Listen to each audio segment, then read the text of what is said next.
ไปแล้วได้ที่ www.thainews.prd.go.th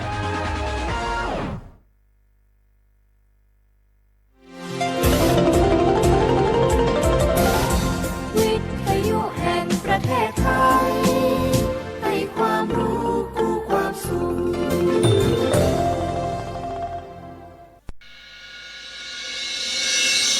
สถานีวิทยุกระจายเสียงแห่งประเทศไทยจังหวัดเชียงใหม่ AM 1476 กิโลเฮิรตซ์สถานีวิทยุภาคภาษาชาติพันธุ์แห่งเดียวในประเทศไทยที่มีความทันสมัยเชื่อถือได้สร้างอัตลักษณ์กลุ่มชาติพันธุ์สู่สากล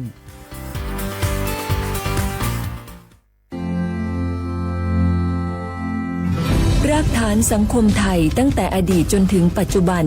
เคารพเทิดทูนสถาบันพระมหากษัตริย์เป็นศูนย์รวมจิตใจที่เหนียวแน่นของคนไทยในเวลาที่เกิดวิกฤตทางการเมืองพระบารมีของพระเจ้าอยู่หัวก็ทำให้เกิดความสงบและช่วงที่เกิดวิกฤตเศรษฐกิจปรัชญาเศรษฐกิจพอเพียงของพระเจ้าอยู่หัวรัชกาลที่ 9 พระราชทานให้กับคนไทยก็ทำให้ผู้ที่น้อมนำมาปฏิบัติมีภูมิคุ้มกันและไม่เกิดความเสียหายพระปฐมบรมราชโองการของพระเจ้าอยู่หัวรัชกาลที่ 10เราจะสืบสานรักษาและต่อยอดและครองแผ่นดินโดยธรรมเพื่อประโยชน์สุขแห่งอาณาราษฎรตลอดไปพระมหากษัตริย์ไทยทุกพระองค์ทรงห่วงใยราชเสมอสถาบันพระมหากษัตริย์ไทยศูนย์รวมใจไทยทั้งชาติ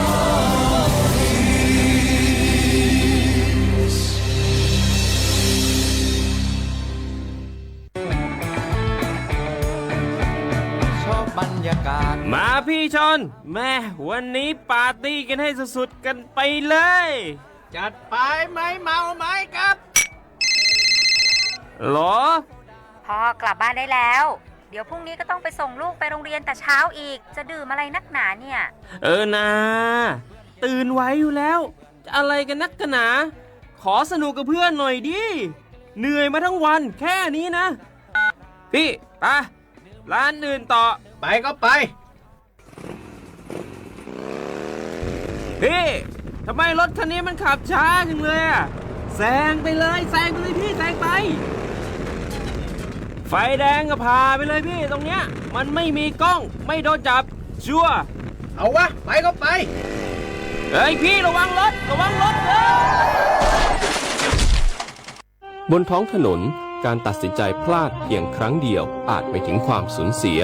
อย่าให้ความสนุกเพียงชั่วครู่กลายเป็นความเศร้าชั่วชีวิตด้วยความปรารถนาดีจากสำนักงานประชาสัมพันธ์ที่ 3 กรมประชาสัมพันธ์ปีลาเจ้าหยุดยาวปีนี้ปีปิกบ้านก็ปีกกาคือเติงหาที่บ้านไม่ได้ปีกมาหลายปีแล้วให้ไปกอดป้าอุ้ยแม่อุ้ยแล้วโอ้ดีใจขนาดเลยมาทางเส้นใดน่ะรถนักขนาดกำลังพอเส้นทาง GPS อยู่เนี่ยมันซอกปลาหลงว่าจะเลือกเส้นทางลักแล้วก็พอเส้นทางเลี่ยงที่มันมีจุดบริการประชาชนต่างๆถ้าเอารถไปเช็คแล้วยังเจ้าเรียบร้อยแล้วตึงน้ำมันเครื่องน้ำมันเบรกน้ำมันเกียร์ผ้าเบรกลมยางไฟรถพร้อมขนาดจะฟังปิ๊กผูกมาเจ้าเลยแต่ว่าแรงเนี่ยที่นาการจะพาไปเลี้ยงว่าจะไปแดนทรงใต้หน่อยน้อยโอ้บ่ได้เนอะเกียมรถพร้อมคนขับก็ต้องพร้อมตัวนอนน้อยหลับในเดี๋ยวรถปุ่งเข้าข้างทางได้ไปโรงพยาบาลแตนนะแต่อันมาไปละเดี๋ยวเช็คเส้นทางเสร็จพี่จะไปนอนละปิ๊กบ้านปลอดภัยนะพี่เดินทางปลอดภัยใส่ใจกฎจราจรด้วยความปรารถนาดีจากสำนักงานประชาสัมพันธ์ที่ 3 กรมประชาสัมพันธ์ฮัลโหลสวัสดีครับสวัสดีค่ะจากไหนครับคุณคือผู้โชคดีที่ได้รับเงินสด1 ล้านบาทแต่ต้องโอนค่าธรรมเนียมมาก่อน 5,000 บาทนะคะหลังจากนั้นทางเราจะทำการโอนเงินกลับไปให้ค่ะจริงเหรอครับงั้นเดี๋ยวผมโอนค่าธรรมเนียมไปให้นะครับขอเลขบัญชีด้วยครับได้ค่ะคุณโชคดีมากนะคะรีบโอนค่าธรรมเนียมมาก่อนได้เลยค่ะหยุดก่อนนายจะเชื่อจริงๆหรอนี่มันหลอกกันชัดเลยฮะจริงเหรอหลอกยังไงอะนั่นสิเธอลองคิดดูสิว่าเราจะได้รับเงินล้านจากอะไรล่ะในเมื่อไม่ได้ไปเสี่ยงโชคหรือลุ้นรางวัลอะไรเลยจำไว้ไม่มีใครให้เงินเราฟรีๆโดยที่เราไม่รู้ตัวหรอกนะแถมยังให้โอนค่าธรรมเนียมไปให้ก่อนอีกคุณคะเราไม่ได้โกงนะคะโอนมาก่อนเดี๋ยวพิสูจน์ได้ค่ะไม่เอาละผมไม่เชื่อไม่โอนไม่คุยด้วยละกลโกงมีทุกที่จำให้ขึ้นใจอย่าเชื่ออย่าคุยอย่าโลภอย่าโอนด้วยความปรารถนาดีจากสำนักงานประชาสัมพันธ์ที่ 3 กรมประชาสัมพันธ์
是着路，我体弱的体可可家了。木路撒花，你们马到，你马苦花的在沙罗流。阿姆特我是那里，阿里贝斯塞德巴拉啊。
มานี่นี่อาดูที่โรลิงว่ากังโง่นี่เบตีโรเตกูนามามานี่นี่อาเจมีว่ามาดูจังดูที่โรดูอะไร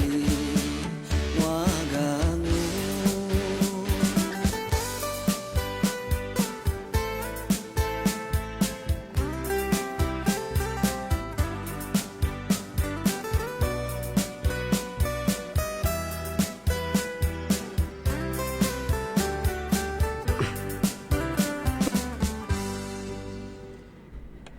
写话不来好话啊，阿么啥，你么话你啥么啊不，历史我都知道话ไปแล้วไง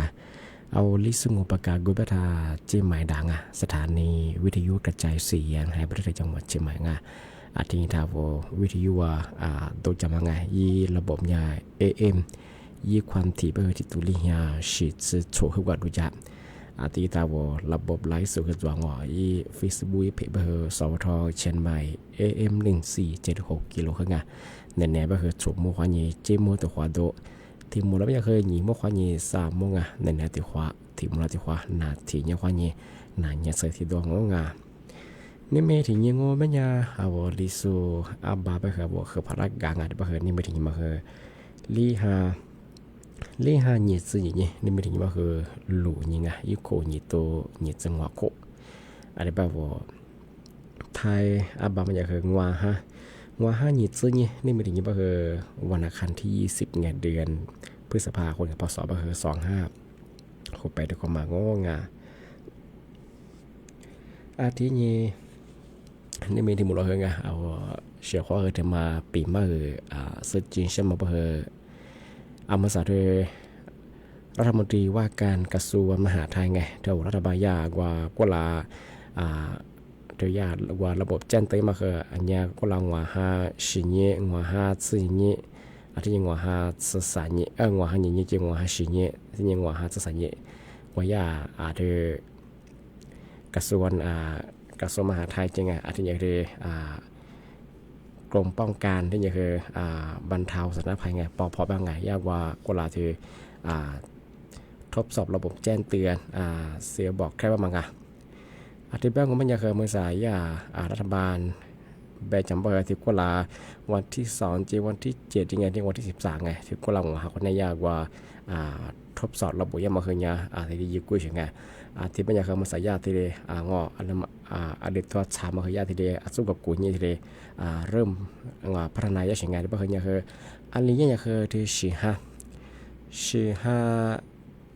อย่างคือว่าอยู่แย่บริการมาคือกุลาลีฮาหนีจังหวะเนี่ยยิ่งกุ้ยจังหวะเนี่ยโฉดสื่อเหตุกว่ากุเทียวที่วันนายกไงเป็นทางท่านนี้ไงฉะนั้นว่าเคยยี่แบบยื่นไงบางคนอย่างคือมีสิใช้ยังไงมีสิเปิดใช้งานยี่ไปเฉยของงานที่ก็ถือว่าเป็นขยันลำมาตัวก็ที่ว่าแจ้งเตือนเสียบอกแค่เป็นอย่างคือแบงค์ใช่ไหมเคยมาเคยยี่ว่ายี่ระบบทำงานตัวของงานเป็นทั้งหมดอย่างคือกุหลาบคือตัวข้อยาเท่าแบบขยันว่าตัวนี้ขยันอยู่มาตัวอยู่มาตัวว่าตัวข้อยามายึดตัวคือตัวของงานมีอย่างนี้แบบสุกต่างประเทศคือมีอย่างว่าปีว่าสึนามิจอรงอาจจะเจอร์มีชาวกว่าเยอะรงมีด้วยแบบคือสุดท้ายญาติรัฐบาลเขาจะถือโทรศัพท์มือถือที่แจ้งเตือนอยู่เช่นไงเมื่อสัปดาห์กว่าภาคเหนือรงภาคกลางรงมีด้วยแบบคือญาติที่กว่าที่ยี่ระบบเสียบอกแค่ว่าที่โทรศัพท์มือถือที่แจ้งเตือนอยู่เช่นไงทำไมชื่อไงของไงมาสักทีว่าถ้าแบบคือรัฐบาลยากที่เล่มพัฒนาที่ใจไงที่ระบบเสียบอกแค่มางานที่บ้านไม่ใช่ของงานมาคืองานเปรียบว่าพื้นที่เสียงประจำบ้านไงเธออาจจะอยู่กว่าโรงงานเปรียบว่าจำว่ามาคือว่าบ่อพื้นที่คืองานมีเชื่อไม่เป็นคืองานเปรียบว่าเหมือนเยอะสึนามิโรงงานมาหาเลี้ยน้ำท่วมโรงงานอาจจะเยอะก็คือมันก็จะคือ PM 2.5เป็นไงแต่ยาปอพอก็จะคือโทรศัพท์คนนี้ที่ยี่ข้อความเจยี่ใช้ที่แจ้งเตือนยังไงของไงที่เป็นอย่างคือเจ้าของยาบอกคือว่ายี่ดาวน์โหลดแอดยังไงดาวน์โหลดแอดยังมาเคยยิงมาช่วงไงอันนี้ก็คือ อามาสายกระทรวงมาทำแบบยังไงเจ้าขอปีความมันจะเชื่องอเอาจากว่าอาชีเหตุการณ์ตัวงอมีด้านแบบสึนามิแบบงออาจจะเจอรงอมีชักว่าอย่าเบิ่งไงPA 2.5เบิ่งไงอาชีพหลักยาเอายากว่าระบบเสียบอกแค่เป็นไงทำไมคือเอาโทรศัพท์ในรายงานที่จะแจ้งเตือนอย่างไงอันนี้ยี่ข้อความเอาไว้ยี่ถูกมาซื้อตัวลางานอันนี้ก็ลาเอาจังหวัดใช่ไหมก็คือวันที่13นี้มาคือไงยาตัวขวาแจ้งเตือนไงแต่ก็ว่าจะคืออะไรเสื้อไงแต่ก็ว่าจะคืออะไรมาซื้อไม่เตียวไงว่าย่าแจ้งเตือนมาเนี่ยที่เฉยคือติดเทือนมาไงที่เสียใจเหมือนยังไงอันนี้ยี่ข้อความกันตัวละงออันนี้ว่าเจ้าความมันจะใช้คือยาที่กระทรวงมหาดไทยยาที่สู้ที่เดียกับกุญแจเรามาช้าเบิ่งไงอันที่สู้ที่เดียพัฒนาอย่างนี้คือสิ่งหากุญแจคือที่เดียว่าอยู่แย่เปลืองงาที่มันคืออย่างคือค่าเฉลี่ยงไงเจ้าของเนี่ยอารมณ์ความมีด้วยบ่คือซึ่งมันเฉลี่ยงไงเพราะว่าภาคเหนือแบ่งกับภาคใต้แบ่งภาคกับภาคอีสานแบ่งยังไงเป็นข้อพังเหาะจะปีโซเหตุการณ์ในชีวิตเราคือยาโทรศัพท์ว่าจะว่าแจ้งเตือนอย่างไงโนอันที่ภาคจะแบบคือโนกว่าโทรศัพท์คนใดที่แจ้งเตือนอย่างไงมันคือยาเซียวบอกแค่ไปเฉยๆมันไงมันคือข้างไงเจ้าของยาคืออ๋อเหมือนจะคือรุ่นหน้าคือสุดที่แจ้งเตือนได้ใช่ไหมเป็นความว่ามันคือข้างไงมันคือยารัฐบาลคือยาคืออะไรยาเสียงยาคือว่าอยู่แค่บางไงมันไงมันคือถึงมาปีมาสุดที่ใช่ไงใช่ไหมยาคือโนอินเทอร์เน็ตจนเข้ามาเกี่ยวจังไงโนโทรศัพท์จนยันโนอิสยาจุดกลางอ่ะอะไรบ้างโนโทรศัพท์จะบ้างยี่ได้แจ้งเตือนยังอ่ะยี่เฉยคือเหมืองอ่ะที่เหงาที่เนี่ยคือยี่ข้อความกันทีหลังอ่ะเป็นมาคือยาปีความอาทิมันจะเชื่องอาชีพที่จะพัฒนาบางอย่างรัฐบาลที่ดีโทรศัพท์ก็จะว่าที่ดีแจ้งเตือนยังไม่ตรงที่มันคือยามาสัญญาคือขึ้นอย่างที่ดีว่ากุลาทดสอบอย่างนี้คือกับภาษาที่ดีขึ้นอย่างพัฒนางานที่ดีอย่างง่ายบางอย่างคือเชื่อหันอย่างคืออะไรอย่างคืออย่างระบบมันคือว่าอยู่เจ้าบ้างง่ายมันคือถึงมาสุดที่เท่าชาวง่ายที่นี้ที่มางไม่ยังทำคือโควิดนาจะกว่าแต่พวกคือจะมาปีมาใช่ไงนายสมศักดิ์บ้างไงเทสุทีไงยี่คือรัฐมนตรีว่าการกระทรวงสาธารณสุขไงยี่แบบมันก็ไม่คือสถานการณ์โควิด -19 ไงยากว่าสถิติไงยากที่ข้อมูลหมอมันก็ไม่อยากคือสิ่งนี้ติดกองไม่ก็คือที่ห้างที่ห้าที่เงี้ยข้อเงี้ยอามือสัตว์ว่าฮัตสงก็ไม่อยากคือผู้ป่วยวานาโควิดนั่นหนึ่งสงนั่นหนึ่งสงไม่อยากอายุเพียงก็ไม่อยากคือที่แสนเหตุเหตุกูสุทิวะที่นี่ชีคนแล้วมันก็จะคือนี่จะชีวงแต่ว่าคือที่สิ่งนี้ติดกบมันก็ที่ห้าข้อนี้ที่เอามาสาหัวฮัตสมังยาแบบมันเขาไม่อยากเลยยากว่าเปรียบเทียบมาเคยไงอันนี้ก็ละอันนี้ก็ละถูกกว่ามาเคยไงนี่คนยิ่งตรงว่าเฮียสดเสือสีขอบก็คืออีเวลาเดือดไงคือที่หาคนยิ่งคือหัวหัดสงอันนี้ก็ละก็คือผู้ป่วยโควิดมันหนึ่งสุดมันจะคือลีแสงอาชีพคือตีแสงมันเขาเอามาถามว่าคือลีแสงลีแสงที่มือยิ่งตรงว่าเฮียยิ่งจะเหวสุดตัวสิ่งไงที่นี่สีคนแล้วไม่เคยจะคือที่หานี่สุดที่ว่างานบ่เคยข้อมูลอันยากุลาติโกมังอันบ่เคยสิ่งนี้ติโกบ่จะคือหนึ่งสุดบ่จะคือที่แซวว่าซะตัวชิงอันนี้บ่เคยรีแซวว่าสิของงานที่บ่มันจะคือส่วนใหญ่ก็เป็นยังไงมีอันนี้ก็มันจะคืออันละที่5%มันจะคือ80%มันจะคือผู้สูงอายุไงสมมุติที่เป็นบ่มีอาชีพไงที่นั่นหนึ่งโซนที่ชาวบ้านไงที่ข้อนี้เฮยยาแบบว่าจะคำภาษาที่โควิดสายพันธุ์ SEC บ้างไงมาเคยติดก็ยามารุนแรงไปเห็นไงก็คือจะคือป้องกันจัวบริโภคงาที่โควิดที่สายพันธุ์ทำงานที่เป็นจากงามาเคยจะคือมาก็เดี๋ยวมากว่าชื่อดูแลสุขภาพเยอะจากงาที่จะคือว่าปีว่าคุยแยมแบบงานหรือว่าจะคือวันนักการมาเคยแต่ความเกินงาคนในสิ่งที่มาเคยหลัดโซ่นามาเคยอย่างเรามาเสื้อก็มาชินนาจนมาไงมาก็เดี๋ยวมากว่าเชื่อดูแลสุขภาพอยู่จากงาที่แบบคือสมมติแล้วคือไงหลายภายหลายมีเขาทู่เชื่อสื่อว่าสิ่งจะคือหลายภายตลอดสื่อจากงามาเคยถึงมาสิ่งที่ช่างที่แบบคือมาสาธิตโควิดสายพันธุ์SEC มันยังไงมาคือติดก็ยา มาลุเลยบ่ดงอ่ะก็คือจะคือป้องกันจัวบางงานมาเคยทำมาดีประชาสัมพันธ์มาที่ประกาศยิ่งเช่าอยู่ครั้งงานอันนี้บ่ครับผมมีอย่างนี้บ่คืออาวุธชุมโมบ่คืองอคือหมดละบ่คือนาคืออำยาจัวงอบ่คือสิได้มาคาโซลงมาจำตัวดูโซที่มันอยากอาวุธชุมโมที่บ่คืออยากดูแลสุขภาพอยู่ว่างานที่จะว่าเอาเฮียชุมโมพอจะบ่คืองานเอาเกิดดูสุบ่คืองานนาคือจะคืออัตญาแล้วมาระวังยังไงแล้วก็เยอะเงาะถ้าการทำมาเขาคือเงาะแล้วพยายามจะวัดเสยช่วงไงมาคือเนี่ยป้องกันโควิดมากไงอันนี้ก็คือยึดข้อมูลบ้างอย่างไรไงเนี่ยจีบอย่างสิ่งนี้ก็คือเนี่ยคืออย่างขึ้นอย่างเช่นรีเซ็ตสิ่งนี้ก็คือภาษาคือเนี่ยสิ่งนี้ก็คือที่เซลล์วัดเสยเงาะมาคือ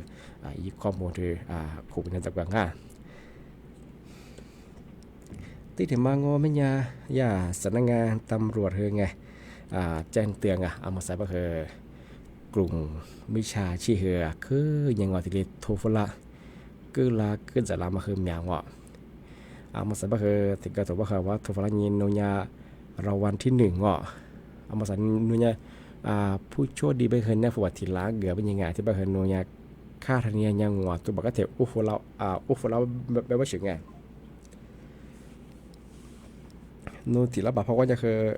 ยิ่งค่าธรรมเนียมกว่ายิ่งค่าทีนี้ค่าดำเนินการขยะคือหัวตุบาทเลยนั่นแหละอู้จะเฉยงานอันนี้ไปจะกระตุ้นจะเข้ามาสบายโอ้ที่ก็ทีล้ายายี่ค่าทีนี้ว่ายี่ชัดเผยยี่ดำเนินการยี่มาคือหัวตุบาคืออู้ชัวร์แล้วไปคือไงแต่กระตุ้นว่าคือเอาฟุตบอลจูคือสุรพงษ์ว่านี่กับมันไง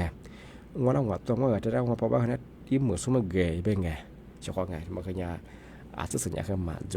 งาทาชุดยาสปอร์ตภาษาไทยไงแบบชื่อไงโน้ก็หลักคืออาชีพจีนี่ชินช่วยมาคือมาจง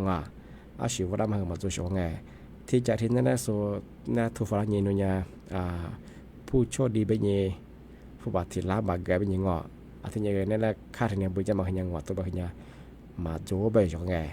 เมื่อกี้นั่นที่จะที่ผู้บาดเจ็บยิ่งล้าสมมาเกินมาจงช่วงไงสุดแบบช่วงไงเอาที่มีคนได้มาคือไงเสียเนี่ยคือฟรีมาโจแบบช่วงไงอาจจะมาคือนั่นแหละมาทุกฝ่ายเนี่ยคือโนฟุบางกุมยังว่าที่มีว่าอาจจะมาคือนั่นแหละอ้วมาคือยิ่งค่าทางเนี่ยคือยังว่าตัวโดดรีตัวโดดที่มือมาคือไงก็ถือกันแล้วมาคือเนี่ยถ่ายเย่ไงช่วงมาคือเนี่ยคือแต่ทำมาปีมาคือเจนตัวช่างไงที่กระตุ้นเนี่ยคือมาตัวสู้มาสู้จอมซึ่งไงจะถือกันว่าคือฟุบาคืออยู่ชาติว่าอยากกลุ่มไม่จะคิดทุกฝ่ายเนี่ยนูเนี่ยผู้บ่าวเฮเซว่าหรองว่าเซว่าหรอนี่ล้างว่าหรอเป็นยังไงอธิบายคือนูนั่นแหละอ้วมาเคยวิค่าทันเนี่ยคือกว่าเป็นยังไงแต่ก็บอกว่าต่างประเทศเขาเนี่ยอ้วฝรั่งไม่เคยยี่อ้วฝึกว่าค่าทันเนี่ยนูบอกว่าเป็นยังไงนูก็แต่อ้วฝรั่งเป็นยังไงมาคือจวงเชื่อเขาไงมาขยะอัตยาเรามาเล่าว่ายังไงมาสบายยากลุ่ม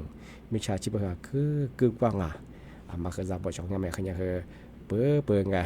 คือสุดแล้วมาเสื้อมาเสื้องอที่ฟุตบอลยิ่งล้างสมุยแสงสมุยเกิดมันจะคือมาโจงงานมันก็ยากเวลาคือลำงานที่ฟุตบอลเอาว่าฟุตบอลโอ้จะเฉยงยังไงการเทียนไงมันคืออัตยาจะมาช่วยงานอธิบายยังไงมาซะนั่นแหละคือหมกว่าที่ขวาจะฟังง่ายช่วยได้เอาไว้ช่วยเขาทำมาซะยิ่งล่าสุดได้คือข้อความโง่ไงสวัสดีครับไงช่วยง่าย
นุ่มไปเคยได้ว่าที่นี่ก็ดีกันทีเดียวคือ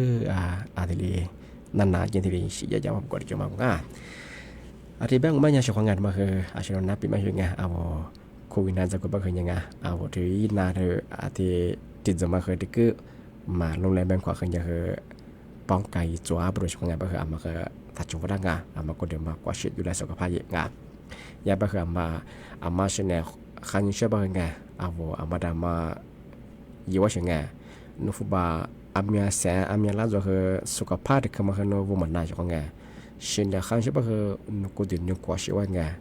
จ้าป่ะคืออัลมาจ้าอัลมาดูคือกูดูก็มีว่าญี่ปุ่นจะป่ะคือใครไงจ้าดูญี่ปุ่นจะป่ะคือถัดจากงามคือญี่ปุ่นจะป่ะคือมาใส่บ้านโน้ยอันนี้มันเก็บป่ะคือแบบนั้นจ้ายิ่งจะโคงาคนที่จะคือนานดูหลังมันสักช่วงไงอันป่ะคือว่าชีจ้าชีตัวขยะอาจจะจำบ่ช่วงงานมันเกิดมาสักช่วงงานที่ถึงมาป่ะคืองานมาคือว่านี่แน่นะครับปีมาช่วงไงตัวยากรมอุตุนิยมวิทยาที่มีลุยจักรวาลได้เห็นมาปีมาช่วงงานสำนักงานกรมอุตุนิยมวิทยาบ้านเมืองยังไงที่ว่าสกุลอย่างว่านี่ว่านี่เจออย่างนี้ป่ะคือที่เสนอวันนี้สังไงพันเหนือป่ะคือไงมีฮิโรคาเหมือนฮาเลียงอมีฮิเจป่ะช่วงไงในนั้นป่ะคือยังคือเหมือนชาเตโซงอตีมุลป่ะคือยังเหมือนฮาเลียวงาช่วงไงป่ะคือวุฒิสับป่ะไงมาลิลิจากเกิดว่างอวางแผนยังคือไงลิซอพันธุ์จะป่ะคือข้างงานช่วงไงป่ะคือมาคือจะมองอาทิตย์ยังคือแย่บ้านมาคือไงเจ้าว่าจูบ้าจะส่งป่ะไงมาคือพันเลียป่ะคือเนี่ยจำมองไม่อยากเรียกว่ามีชาวกวยยามาดงกว่าอาจจะลุกไฟกับประเทศจะสุบคือเมืองไทยปืนชีพเลี้ยงขยันคืออาจจะจะมาคือเกินนั่งไงบ่คือมาคือที่เนี่ยฝาละที่เนี่ยจำมองไม่ชอบงานเธอสกุลยังค่อยยังไงนี่จื้อนี่สังงานมาคือยาเธอมีลุนจับตะปวยากูนี่สุเตยสุดที่แจ้งเตยฝรั่งที่บ้านก็ไม่ยังชอบงานนั่นคืองานมาก็เดี๋ยวมากว่าชิงานมาใส่บ่คือเมืองไทยลิจื้อดูเราไงเดี๋ยวยี่สิบตัวบ่คืออันละกว่าเยอะไงโลชิสุบ่คือไงเลยก็หมดที่ก็ชิตุกุติไงมันหันเลยบ่คือโลชิกเนี่ยตาเนี่ยชิมันจะเลยคือมาค้างแต่ก็บ่คือจะกูมาค้างจะกูสุดเลยบ่คืออันตรายไม่เช่นอ่ะสุดละเยอะอุลุโพยงอบ่คือเนี่ยจ้าบ่โลคือเบียละโซนาเลจ้าละโซเชสบ่คือไงใกล้ที่จะสบายเนี่ยคือมาเปียกงานยังมาใส่ของงานบ่คือเกิดโดโซบ่คือไงโลชิสุคือแต่จะมองงานที่เนี่ยคือกับปากกันมีเจโซมีแต่สบายคือไงปีว่ามีราคาเยอะมุกุเปียบ่คือไงสมมุติก็จางงานบ่คือจ้ามุกุเปียบ่คือบ่ละคือใหญ่นางงานบ่คือยังไม่เช่นแต่ละอย่างงานบ่คือแต่จะเหมาะของงานที่บัญญัติคือนั่นละปีมาบ่คือที่เรียนจองกันที่ไม่บัญญัติบ่คือสั้นเนี่ยสมมุติว่านี่เจโมคือความหมดแล้วความงานว่าเขาว่านาสุดที่ว่าเลยแต่ว่าแต่คือไงคือจะชื่อจอมาผู้ใหญ่ชื่อว่าคือเนี่ยว่าจริงที่นี่คือน่าจะคืออะไรก็ทำตัวเจ๊งทีนี้กันเนี่ยว่าคือด้วยคืออะไรก็เยอะคือไง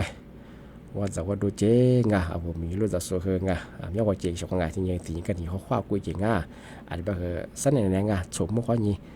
จิมว่าแต่ความหมดแล้วความงแต่คือเนี่ยที่นี่คือนั่นคือบริสุทธิ์ฝนลุยช่างบริสุทธิ์ซึ่งบุษสมมุติว่าที่พูดที่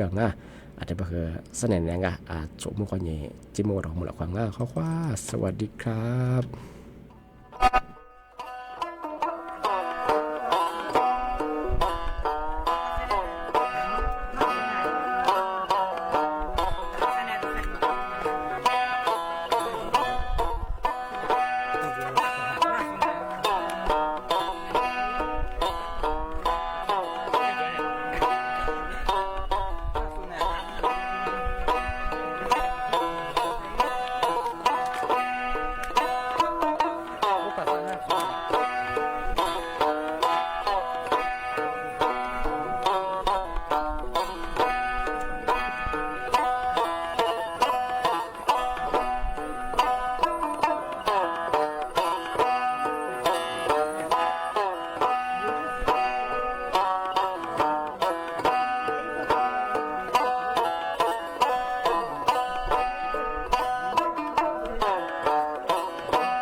kiki da kiki da kiki zu bi ma la ja shi zi xi ya ma dao le shi zi xi ya ni ma dao le kiki sao kiki chu bi ma la ja mơ li she ke ma do le mơ li she ke ma do le kiki da kiki zu bi ma la ja shi zi xi ya ma dao le shi zi xi ya ni ma dao le cuckoo sao chu bi ma la ja mơ li she ke ma do le mơ li she ke ma do le kiki da kiki zu bi ma la ja shi zi xi ya ma dao le shi zi xi ya ni ma dao le cuckoo sao chu bi ma la ja mơ li she ke ma do le mơ li she ke ma do le kiki da kiki zu bi ma la ja shi zi xi ya ma dao le shi zi xi ya ni ma dao le cuckoo sao chu bi ma la ja mơ li she ke ma do le mơ li she ke ma do le kiki da kiki zu bi ma la ja shi zi xi ya ma dao le shi zi xi ya ni ma dao le cuckoo sao chu bi ma la ja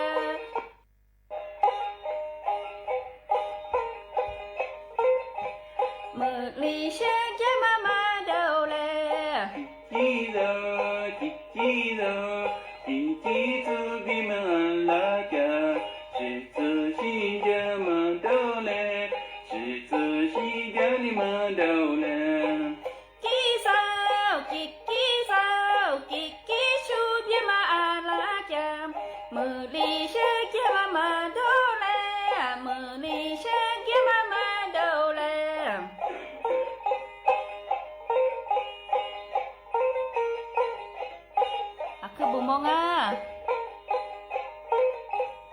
aku bomong aku tu yang salah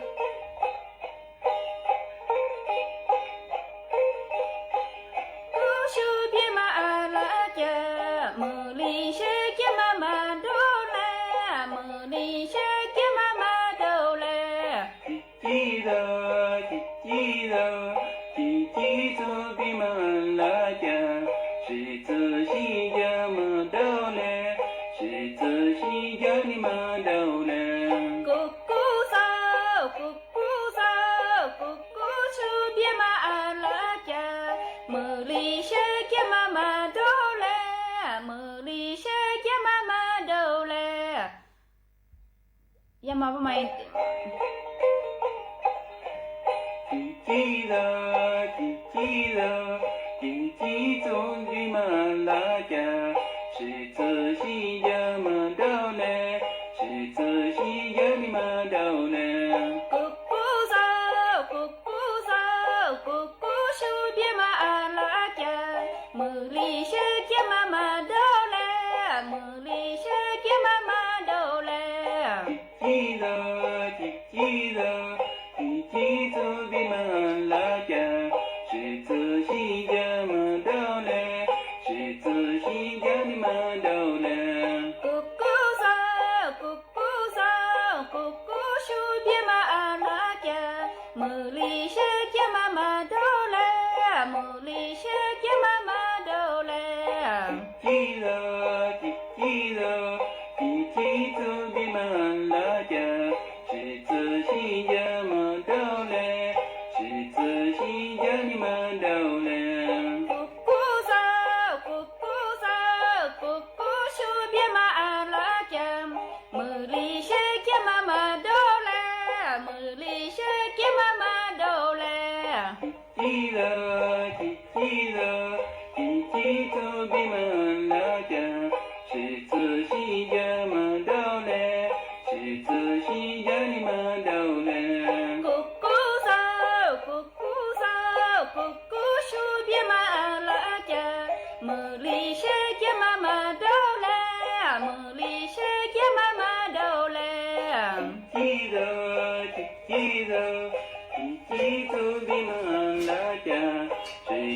西家嘛到嘞，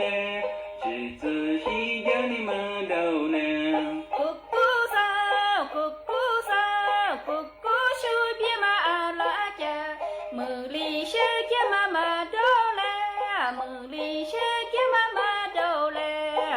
记得，记得，记住的嘛阿拉家，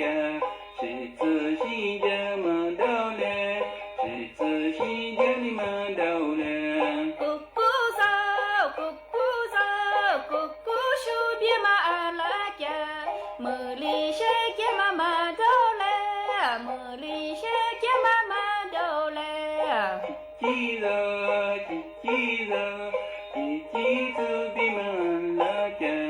是自西家嘛到嘞，是自西家的嘛到嘞。咕咕烧，咕咕烧，咕咕手边嘛阿拉家，梦里是给妈妈到嘞，梦里是给妈妈到嘞。记得，记得，记住的嘛阿拉家，是自西家嘛到嘞，是自西家的嘛到嘞。咕咕烧，咕咕烧，咕咕手边嘛阿拉家，梦里是给妈妈到嘞，梦里是给妈妈到嘞。记得，记得，记住的嘛阿拉家，是自西家嘛到嘞，是自西家的嘛 ขอบ 到 คุณค่ะ 嘞。 กิกกี้สาวกิกกี้สาวกิกกี้ชูเบียมาอาลาจามือลีเชกยามามาดอแลมือลีเชกยามามา这就我个就帮忙做出来的就。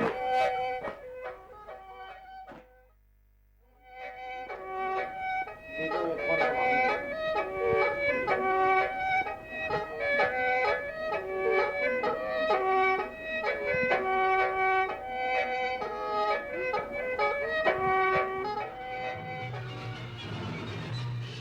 สถานีวิทยุกระจายเสียงแห่งประเทศไทย และเครือข่ายทั่วประเทศ เสนอข่าวต้นชั่วโมง รู้เร็ว รู้จริง เกาะติดทุกสถานการณ์